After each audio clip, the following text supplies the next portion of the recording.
غير ابدا ابدا، وبل بالعكس هو محافظ على نفسه ومحافظ على فطرته.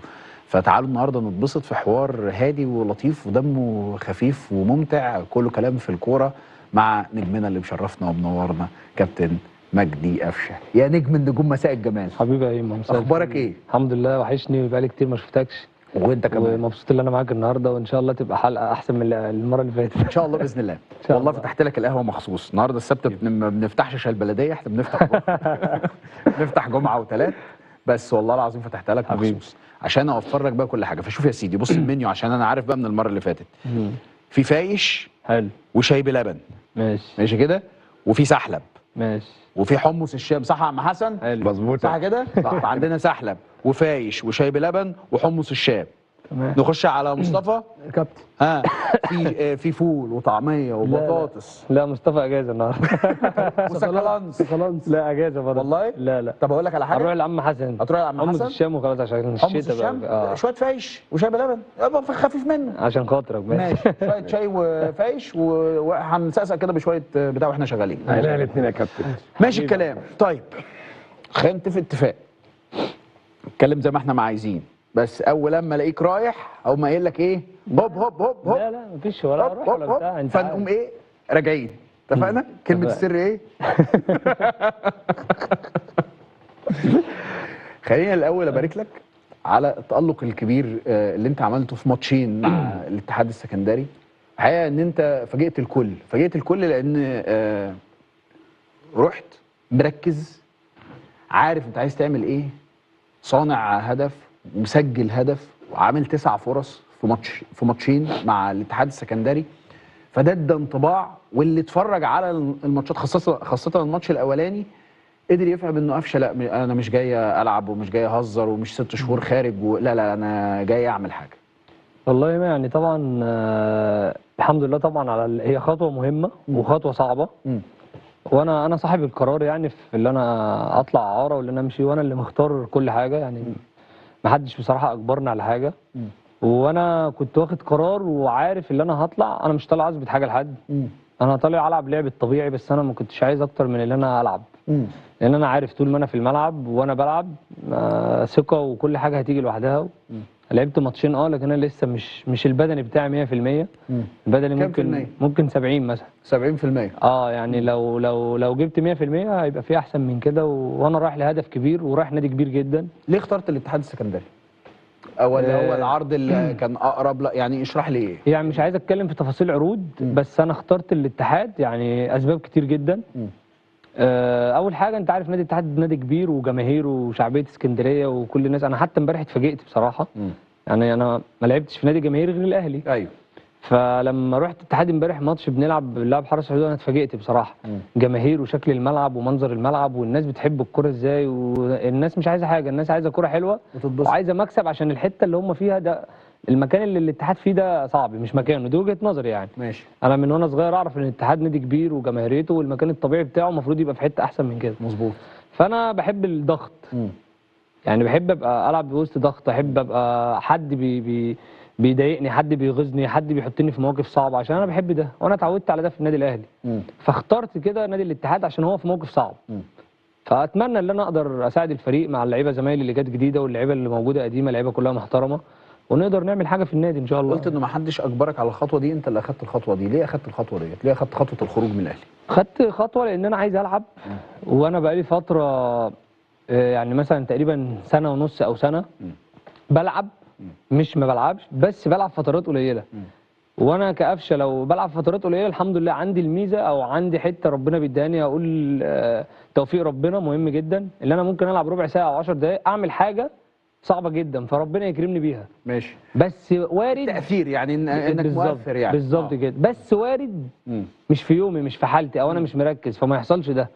فبيحصل شويه الدنيا بتيجي عليا، الناس بتنتقدني شويه وانا ما عنديش مشكله في ده خالص. بس انا لعبت ربع ساعه، لعبت 10 دقائق، في حد تاني لعب 90 دقيقه. أيوة. مثلا. ايوه. فانت عشان ممكن عشان انت نجم او عشان حد عملت تاريخ او علشان الناس واثقه فيك. فلما بتعمل حاجه جامده جدا الناس بتديك جدا. لما تنزل 10 دقائق ومش موفق فالناس بتبقى معاك. فانا اخترت ان انا امشي لان انا لازم العب، وانا عارف لما انا العب ان شاء الله الدنيا هتفرق معايا كتير جدا. هل كنت متوقع ان الاهلي هيوافق على رحيلك؟ كان في رفض كتير بس انا اللي صممت يعني. كان في رفض. بس انا صممت. جالك الرفض من مين او اللي يعني اشرح لي كده، لما اتناقشت مع مين واتكلمت مع مين؟ بص انا ما قعدتش كتير، انا قعدت مرتين مع كابتن وليد. كويس. كابتن وليد يعني انا واحد من الناس ده اللي بحبه جدا جدا جدا جدا، راجل محترم جدا. كويس. راجل انسان ده يعني بيحب الناس، بيحب الخير، واهم حاجه مصلحه النادي ومصلحه اللعيب، بس بشروط النادي، بالحاجات اللي هي اللي المفروض تتعمل يعني. فقلت له يا كابتن وليد انا الامر 1 2 3 4، انا حتى ما قعدتش مع المدرب. ماشي. انا ما قعدتش مع المدرب غير وانا ماشي.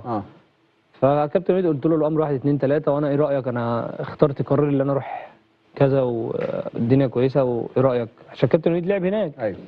قال لي لعب هناك واشتغل كمان هناك. لا بس لعب كمان زمان واشتغل كمان. فقال لي اختيار موفق 100%. خليني اعمل 1 2 3 نتكلم وبتاع واشوف اقول لك. قلت له يا كابتن بس في اقرب وقت، لان انا محتاج ايه؟ محتاج العب. فيومين 3 رجعت من الاصابه، كنت مصاب ساعه البطوله العربيه مع المنتخب. رجعت الحمد لله، قعدت انا وكابتن وليد. كلمني كابتن اسلام عادل في الاتحاد من شهرين اصلا. كان اسلام اخويا يعني وصاحبي، فبنهزر، فراح مدخل الموضوع، ايه رايك تيجي تلعب معانا؟ بعد كده تواصل معايا كابتن عبد الظاهر، قعدت معاه ورئيس النادي استاذ محمد، قعدت معاهم برده واتكلمت. خلصت مع كابتن وليد، الموضوع انتهى في حاجات بسيطه جدا، ما فيش شروط، ما فيش اي حاجه. الاهلي طلب 1 2 3، الموضوع خلص. الاتحاد طلب، بس الموضوع خلص على طول ومن غير اي حاجه خالص. لافت للنظر ان انت الماتشين اللي انت لعبتهم مع الاتحاد كانوا جامدين قوي، ما خدتش مان اوف ذا ماتش. مش يعني والله العظيم يا هيما، والله العظيم انا مش يعني مش مان اوف ذا ماتش في الدوري اللي يعني اللي هتشغلني او هتاثر فيا. انا دايما بتفرج على نفسي بعد ما بلعب. انا بشوف نفسي كنت كويس ولا لا، انا اللي بقيم نفسي او المدير الفني. فانا ممكن يكون معاك اللي انا ممكن كنت امبارح اخدها مثلا ماتش الحرس، لكن زميلي خدها. فانا بالنسبه لي ده مكسب. انا الحمد لله لعبت ماتشات كتير وعندي خبره وعندي هدوء وبحمد ربنا على كل حاجه. فلما زميلي ياخدها دي نفسيا هتبقى ليه حلوه، تدي له دفعه للافضل. فانا ده يهمني. يعني انا لو كل ماتش هلعب وابقى احسن واحد في الماتش وزميلي ياخدها، انا موافق. كويس. بس تبقى لمصلحه الفريق. كويس. انت عارف احنا في موقف صعب، فاي حد هيجيب جون، هيعمل اسيست، هياخد مان اوف ذا ماتش، كل ده في الاخر هيبقى لمين؟ للفرقه كلها. طيب فده بالنسبه لي اهم يعني. هل اقدر افهم انه هناك حاله تطور في فكرتك عن مان اوف ذا ماتش من سنتين فاتوا عن دلوقتي؟ يعني لما سالتك مش قصه حاله تطور، هو في وجهه نظر. انا ما اعرفش مين اللي بيدي مان اوف ذا ماتش، لكن انا بتقبل كل حاجه، لان هي في الاول وفي الاخر بتبقى وجهه نظر. بس لما تيجي تبص بالارقام وبالاحصائيات وبالملعب وبالماتش، لا طبعا الماتشين انا احسن لاعب في الماتش. يعني ماتش سيراميكا انا احسن لاعب في الماتش، وماتش الحرس، بس خلاص هي وجهه نظر. انا المهم بالنسبه لي بصراحه في الاتحاد، ايوه، اللي انا الفرقه تكسب وناخد الفرقه كلنا ونبقى في حته كويسه عشان نادي الاتحاد. حاسس ان الاتحاد هيبقى عوده قويه لقفشه؟ حاسس بكده؟ ان شاء الله. ايه اللي مخليك حاسس؟ اللعب. اللعب ده مهم. وانت ليه فجاه مره واحده فرص اللعب قلت في الاهلي؟ مش عارف، بتبقى وجهه نظر. المدرب بيبقى ليه قناعات بحد معين، مقتنع مثلا بابراهيم اكتر من قفشه، فابراهيم هيلعب اساسي، قفشه ممكن ياخد ربع ساعه ياخد. فهي بتبقى وجهه نظر في الاول وفي الاخر، لكن النسبه قلت، حسيت ان هي زادت شويه، فقلت لا لازم قرار اللي انا العب. طيب هل بتشوف انه بعد العوده من كاس العرب بقى في احساس انه قفشه محتاج يشد على نفسه شويه في الاهلي، فده كان واحد من ضمن الاسباب؟ لا ليه، انا في كاس طبعا يعني البطوله العربيه ممكن نتكلم فيها بعدين، لكن انا طبعا زعلان من البطوله العربيه اللي احنا ما عملناش حاجه. زعلان طبعا، احنا ما عملناش حاجه، ومش ده اللي المفروض يحصل. المفروض ان احنا مصر رايحين على الاقل تلعب نهائي، يعني حتى لو مش تاخد البطوله بس تلعب فاينل. انا وقفت قوي قدام الماتش الاخير يا قفشه. ماتش وحش جدا. لا احنا عملنا بطوله وحشه، يعني لازم نقول الحقيقه يعني. مش لكن لو انت بتسالني انا كقفشه في مستواي في البطوله، انا لعبت 3 ماتشات. لعبت اول ماتش ربع ساعه جبت جون، تعادلنا 1-1. لعبت تاني ماتش ربع ساعه تعادلنا 1-1 تقريبا، ماتش الامارات صح؟ الماتش الاخير لعبت الشوط الاول كنا خسرانين وانا اتصبت فطلعت. دي بالنسبه لي يعني البطوله اللي لعبت فيها حوالي 80 دقيقه. انت فاهم قصدي؟ لو انت بتسالني، لكن توتال وجماعيه لا احنا ما عملناش حاجه.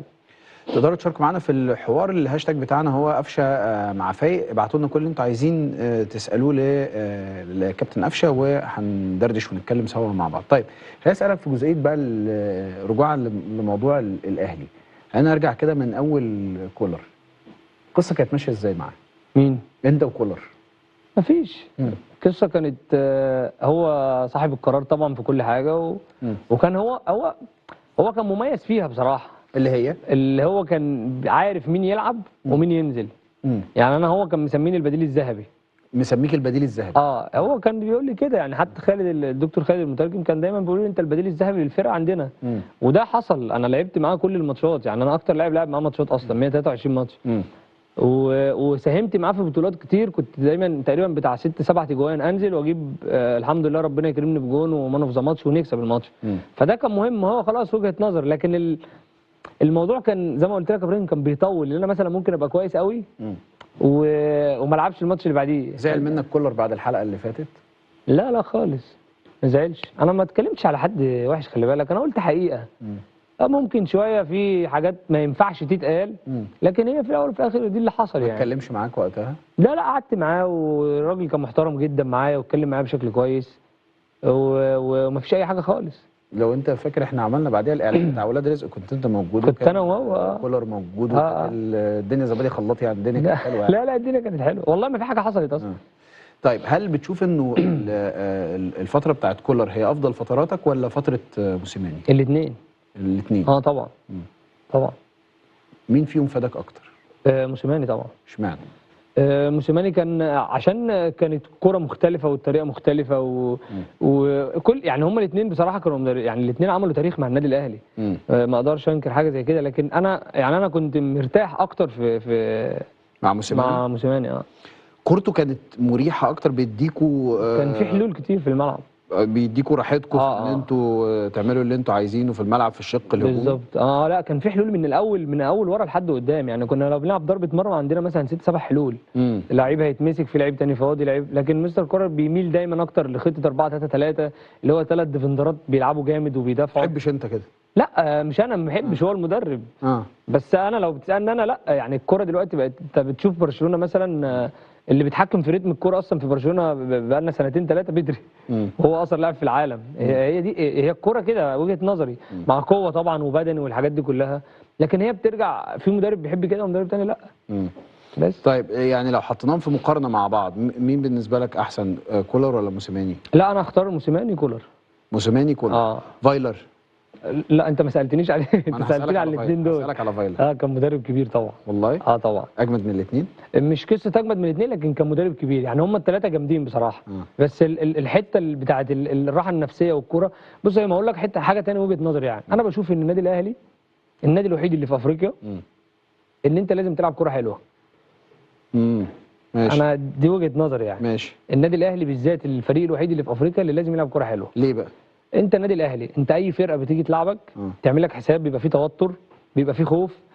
فانت ساعات طبعا ضغط السوشيال ميديا والاعلام، انت عارف النادي الاهلي الموضوع بقى الموضوع مرعب. في حوار السوشيال ميديا والاعلام، ان انت اصلا لو عملت اي حاجه كده فانت الناس بتتكلم عليك. فده شويه بيخليك تروح التركيز بتاعك بيقل شويه. مش انا بتكلم بشكل عام يعني. فانت الاهلي لو لعب كوره كويسه محدش ياخد الكوره منه. يعني ان حتى لما بنتفرج دلوقتي على الماتشات بتاعتنا او قبل كده او السنه اللي فاتت، نسبه الاستحواذ ساعات بتبقى للفرق الثانيه اكتر، على ان ده المفروض العكس. يعني انت مثلا قليل قوي لما تلاقي برشلونه او ريال مدريد بيلعبوا فرقه والفرقه الثانيه بتستحوذ، عشان هو الاسم نفسه بيديك الحاجات دي. ماشي. انت فاهم قصدي؟ فانت لازم انت من وجهه نظرك تشوف انه الاهلي دايما لازم تبقى معاك. طبعا مليون في المية. الاهلي دايما هو اللي لازم يبقى فارض رتمه على طبعا. طب طبعا. بتعمل ايه لما بيبقى في فرق تقيله؟ يعني في فرق تقيله قويه بتلعبها في بطوله افريقيا وبتلعبها بره، فهيبقى عندك فكره ان انت تسيب له الكوره علشان خاطر انت تلعب على التحولات. ماشي. انت ساعات بقى بيبقى عندك في ماتشات بتبقى مع برشلونه والريال، ساعات بيعملوا كده. ماشي. يعني مش دايما بيبقى معاهم صن داونز ما انت قدام بتسيب له الاستحواذ. مش مهم، بس انت اهم حاجه النتيجه في الاخر. بس ده ماتش من كام ماتش؟ من ممكن في السنه انت بتلعب 50-60 ماتش، قول 5 ماتشات، بس ال 55 لازم تبقى متفوق. صن داونز عقده الاهلي؟ لا طبعا مش عقده الاهلي. ليه؟ 9 وال10 وال11 وال12 من البوابه. 4 بطولات افريقيا، لاعبين 5 نهائيات، خدنا 4. فين صن داونز خد بطوله؟ احنا اللي خدناها.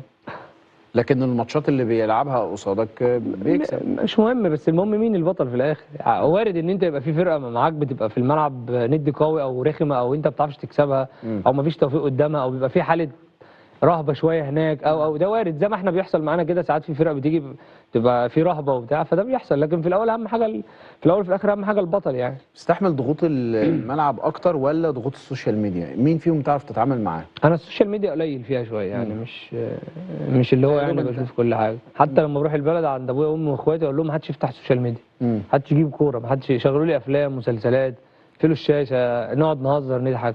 والله يعني انت مالكش في السوشيال ميديا خالص؟ بعيد شويه يعني، ممكن نسبه قليله، بس واضح نسبه من قليله خالص. واضح من اللي انت عملته النهارده يعني. انت انستجرام بس. انستجرام بس. حتى الفيسبوك يعني مش دي صفحه واحد صاحبي ماسكها اسمه ايمن، فهو اللي انا ابعت له صور وهو ينزلها يعني. بس لكن كده. غير كده لا لا لا لا. قفشه، قول لي في المسيره بتاعتك لحد اللحظه اللي احنا بنتكلم فيها دي، ايه اكتر فتره انت حاسس ان قفشه جاب فيها ال 100% بتاعته؟ لا فترات كتير. قول لي. يعني احنا 6 سنين في النادي الاهلي، 6 سنين ب 20 بطوله، باربعه افريقيا، وده رقم مرعب. 4 بطولات افريقيا، منهم واحده متسميه باسمك، يعني منهم واحده بطوله افريقيا كبيره متسميه باسمك. كل الاهلاويه لما تيجي تتكلم اهلي وزمالك نهائي القرن متسميه باسم قفشه. ليك مشاركات في كاس العالم للانديه، 5 مشاركات في كاس العالم للانديه، منهم ادي الارقام اهو. 4 بطولات مع 4 بطولات دوري و3 كاس مصر و4 افريقيا. حاجه بسم الله ما شاء الله يعني. 20 بطوله. 20 بطوله. 6 سوبر مصري، 2 سوبر افريقي، كاس القارات ال3 مره، ومشاركات في كاس العالم للانديه 5 كاس عالم انديه، خدنا منهم 3 ثالث عالم بالظبط. بسم الله ما شاء الله يعني 6 سنين يعني بقى. بس لسه ان شاء الله هاخد بطولات تانية يعني. بص 80 اسيست مع كله في كل المشاركات بتاعتك، و71 هدف، صح كده؟ صح. طيب على ال6 سنين دولت بتشوف افضل فتراتك ايه؟ افضل فتراتي دايما لما بلعب ماتشات رابعه. لما بلعب في اول ما جيت النادي الاهلي لعبت بتاع 3 سنين مثلا ورا بعض. كنت دايما ارقامي تجيب نفسك بدني احسن طبعا. ما اكتر حاجه هتجيبك بدني في الكوره هو الماتشات. مهما تتمرن ومهما تبقى جامد جدا، الماتشات هي الاساس. مش عايز اقول لك على حاجه، لا انت اتطورت كتير يعني من سنتين للنهارده اخر الحلقه اللي فاتت يعني. مش من سنتين ولا حاجه، سنه ونص تقريبا. ما اصل انا انت كنا الحلقه اللي احنا عملناها سوا مع بعض كانت من سنه ونص، كانت في بداياتي هنا في ام بي سي. وانا شايف قدامي شخص متطور، فانا مبسوط جدا جدا لده، لانه تعرف قفشه برضو يعني هي مش فكره انك تقول ايه وما تقولش ايه، هي فكره ان انت تبقى عارف كويس الفكره بتاعتك هتقولها وتوصلها للاخر. فدي ده شيء انا مبسوط منه في الحلقه. بنكبر. كنت 28 دلوقتي 29 قفشه. ما شاء الله على كل اللي انت عملته ده. عشان جيت الاهلي وانا عندي 23 سنه. 23 سنه. 22 وشويه. كنت تحلم في يوم من الايام باللي وصلت له مع النادي الاهلي، الشعبيه الجماهيريه المحبه الكبيره دي؟ لا الحاجات دي بقى خلاص هي بتاعت ربنا. يعني حتى لو انت بتحلم عمرك ما تحلم للحاجات اللي انا وصلت لها بصراحه. ما كنتش تحلم؟ يعني الحلم اللي انا كنت العب في الاهلي، لكن وصلت ربنا اداني حاجات كبيره قوي. الحب الناس والبطولات ولقطات معينه بتجيلك، فاهم قصدي يعني. فلا الحمد لله كل ده نعمه. تعتبر نفسك لعيب محظوظ؟ طبعا لعيب محظوظ وموفق. بس صدقني مش بيجي غير لحد مجتهد وحد محافظ على نفسه وحد بيتعب وحد ملتزم. يعني مستحيل يبقى حد معاه حظ وتوفيق هو مش بيتعب، او هو مش ملتزم، او هو مش بيحرم نفسه من حاجات كتير. وانت خارج من النادي الاهلي وبتاخد قرار انك طالع على سبيل الاعاره، ايه اللي كان في بالك؟ ما كانش في اي حاجه غير ان انا زعلان. زعلان من ايه؟ زعلان ان انا ماشي. ما كنتش عايز حاجه زي كده تحصل يعني. ما كانش نفسي دي تحصل، بس انا خدتها الاهداف كتير يعني، فاهم ان انت لازم تلعب واللي انت لازم زي ما قلت لك. زعلان عشان مش قادر انك تسيب النادي الاهلي، ولا زعلان عشان خاطر انت ما اخدتش فرص في المشاركه في اخر شويه، ولا زعلان علشان خاطر قفشه ما ينفعش يبقى موجود في مكان تاني غير يعني قول لي زعلان. انا ممكن ازعل عشان اسباب كتير، قول لي اللي في بالك ايه. لا انا زعلان ان انا ما كنتش بشارك، دي واحد. لان انا زي ما قلت لك انا اهم حاجه عندي العب، لان اللعب بيجيب كل حاجه حلوه. تاني حاجه انا زعلان ان انا ما خدتش فرصه. يعني ما خدتش فرصه مع المدرب. حتى انا اخر مره وانا قاعد معاه بصراحه يعني راجل محترم جدا. ترب اتكلمت معاه؟ هو بعت لي بصراحه، هو اللي طلب ان هو يقعد معايا وقال لي اتمنى لك التوفيق، وان شاء الله انا ربنا يوفقك، وانا هتابعك ومستنيك لما ترجع ان شاء الله، وما تزعلش انا عارف ان انت ما خدتش فرصه معايا. فانا قلت له لا طبعا انا مش زعلان، دي وجهه نظر حضرتك وانت المدير الفني في الاول وفي الاخر، وانا بدعمك وهفضل دايما سبورت ليك وللنادي الاهلي حتى وانا بره النادي. ايه اكتر حاجه عجبتك من جمهور الاهلي لما بتقول لهم ان انا رايح الاتحاد السكندري؟ ايه اكتر حاجه عجبتك؟ انا استغربت رد الفعل. ليه؟ مش عارف. يعني ممكن وانا في اخر فتره وانا ما بلعبش كنت بلاقي هجوم غير طبيعي. غير طبيعي هجوم. حتى وانا ممكن ابقى نازل كويس قوي 10 دقايق، زي مثلا ماتش المصري وبتروجيت. احنا تعادلنا في الماتشين، انا نزلت 7 دقايق، نزلت دقيقه 87 الحكم انت 5 دقايق 8 دقايق، ما انا مش هروح مش كل ماتش اقول للحكم زود وقت فاهم قصدي؟ لعبت 8 دقايق وماتش بتروجيت لعبت 10 دقايق، اتعادلنا في الماتشين، انا بشيل الليله. ممكن زي ما قلت لك عشان انت الناس واثقه فيك، ده حلو. بس لما مشيت وكتبت البوست وانا ماشي وزعلان، انا كنت مرعب من رد الفعل بصراحه. انا مش انا اخويا قال لي وابويا وامي، ده امي حتى بقت تشوف الحاجات دي. يعني انا بقيت استغرب ابوي وامي بقوا يتابعوا انت الحاجات كنت دي. متخيل ان انت بعد الحاله ديت جمهور الاهلي يعني في فطور ما بين شويه اللي هو ايه لازم تروح لازم، لا انا لقيت رد فعلي بصراحه انا نفسيا ارتحت. طبعا. بس ان انت لسه مقدر عند جمهور النادي. انا بقول لك والله اتصدمت من رد الفعل بصراحه، حاجه كانت حلوه جدا. بقول لك يا قفشه، ما تزعلش لما تلاقي تعليقات من نوعيه قفشه هو نهائي القرن بس وخلاص ومفيش اي حاجه، هو عايش على الجول ده ومزهقنا بيه وخلاص. بتحصل كتير بس ما بقتش دلوقتي يعني ما بقتش دلوقتي اركز فيها بصراحه. والله؟ الاول كانت بتضايقك؟ الاول من فتره لان هي ظلمتني. انا قلت قلت لك قبل كده يعني انت شفت الارقام اللي انت بتقولها دي كلها، هل الارقام دي كلها، هل الاجوان دي كلها، الاسيستات دي كلها، البطولات دي كلها بسبب جون واحد؟ بس انا عايز اقول لك على حاجه، هتروح وتيجي وهتجيب بطولات عادي ياما، وربنا يكرم ان شاء الله باذن الله وترجع النادي الاهلي ان شاء الله، وهيفضل الجول ده هو الجون الخالد عند جمهور النادي الاهلي طبعا، وهتفضل البطوله دي بالنسبه لجمهور النادي الاهلي متعلقه على الحيطان في كل مكان. خد بالك لانه الوضع مختلف، انت بتتكلم على بطوله من مين؟